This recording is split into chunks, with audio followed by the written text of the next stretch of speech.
Army chief general Syed Asim Munir نے غیر قانونی تارکین وطن کی واپسی کے آپریشنز پر اطمینان کا اظہار کر دیا۔ دورہ پشاور کے موقع پر سپاہ سالار نے غیر قانونی طور پر مقیم غیر ملکیوں کو معیشت اور سلامتی کے لیے خطرہ قرار دیتے ہوئے واضح کیا کہ تارکین وطن کی ملک بدری کا فیصلہ ملک کے وسیع تر مفادات کے تحت کیا گیا۔ پاک فوج خون کے آخری قطرے تک مادر وطن کے تحفظ کا مقدس فریضہ نبھاتی رہے گی۔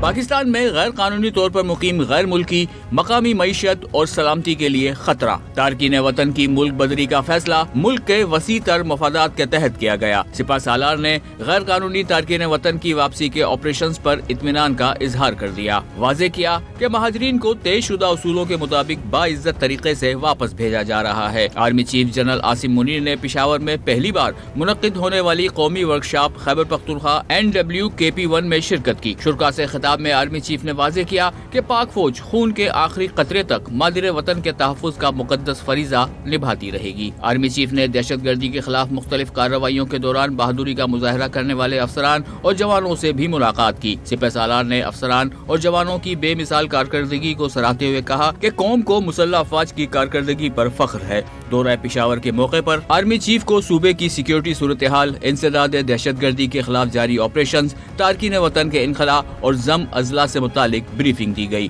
اس موقع پر سیکیورٹی فورسز کے لیے خیبر پختونخوا کے عوام کی غیر مشروط حمایت اور تعاون کو بھی خوب سراہا گیا۔